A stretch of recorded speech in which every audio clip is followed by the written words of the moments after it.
A 2012 survey reported that 45% of Americans believe in ghosts. That's 8% lower than those who believe in hell and 20% higher than those who think God decides the winner of the Super Bowl. Ghosts and the paranormal have long been a source of mystery, spawning countless television shows, books, and movies. He slimed me. But it wasn't until 2017 that their existence would truly be put to the test. And what better entity to prove it than Warner Brothers? Today I want to examine one of the most bizarre lawsuits in Hollywood history, how it came about, and its bloody conclusion.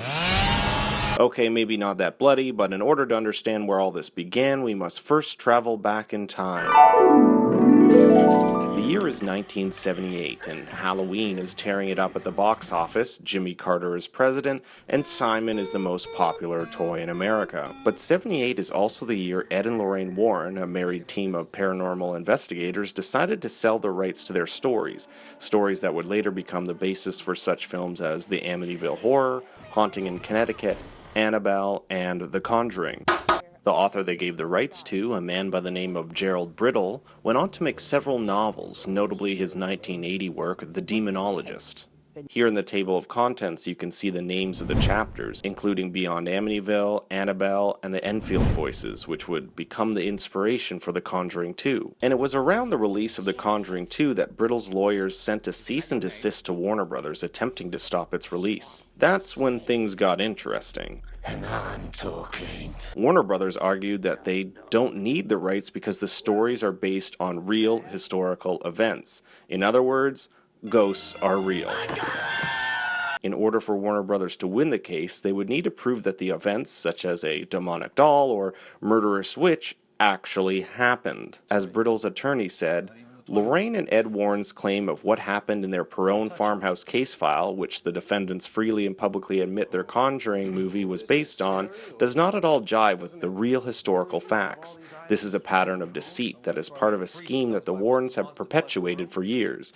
There are no historical facts of a witch ever existing at the Perone farmhouse, a witch hanging herself, possession, satanic worship, or child sacrifice. The New England Skeptical Society launched an investigation into the Warrens. They looked over all the evidence and case files, concluding that the Warrens were, quote, at best, tellers of meaningless ghost stories, and at worst, dangerous frauds. Brittle, thinking he had a strong case, did what anyone would do: sue Warner Brothers for $900 million. The case seemed like a slam dunk. It was clear Warner Brothers was using the Warren stories, image, flaunting it even in the posters, and ferrying Lorraine Warren and director James Wan to various press junkets. I've been a big fan of Lorraine's for a while. I've read stories and seen, certain movies that were based on cases that Lorraine and Ed had investigated. In an interview explaining how she prepared for the role of Lorraine Warren, actress Vera Farmiga said, quote, primarily my research relied on the non-fiction book, The Demonologist. I felt a sense of terror every time I cracked it open. I never read the book in the sanctity of my home. In April of 2017, Warner Brothers attempted to dismiss the lawsuit in court,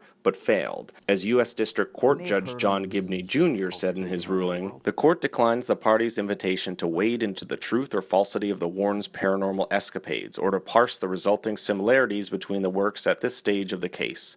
This type of analysis, which bears on evidence presented and factual determinations, is better suited for summary judgment or trial. So this case was going to trial. And if Warner Brothers was to win, they would have to prove, with evidence and factual determinations, that indeed this exists. Alas, the studio that brought us Battlefield Earth and this was not up to the challenge. In a somewhat anticlimactic finish in December of 2017, Brittle and Warner Brothers settled for an undisclosed amount, but the story gets more bizarre. Turns out Brittle wasn't behind the case. It was a disgruntled producer by the name of Tony derosa-grund. In 2014, derosa-grund, a producer on The Conjuring, began a string of lawsuits against Warner, claiming money owed and hurling accusations such as money laundering and overt racketeering acts. When those suits were dismissed, derosa-grund tracked down Brittle and ultimately bankrolled the whole thing. In court documents, derosa-grund allegedly threatened to fire Brittle's attorney if they sent information he had not approved, and instructed Brittle to withhold information and documents from their own attorneys. When the attorneys reminded derosa-grund that Brittle was their client, not derosa-grund, he texted, Good, then get Gerald to fucking pay you. Oh yeah, he doesn't have a pot to piss in. These new revelations, combined with the dropped lawsuit, spurred the judge to order a forensic examiner to comb over all the documentation and look for altered or deleted documents. So like an old episode of Scooby-Doo, there's no real ghost in this story, just a man hiding behind a mask attempting to get a good scare. And a couple $1 million. Zoinks! It's Mr. Carswell, the bank president. Thanks for watching. I was really hoping they would prove ghosts exist because that would be cool. I know this video is a bit different than my normal ones, but tell me what you think in the comments. Do you want more videos like this? And don't forget to like and subscribe.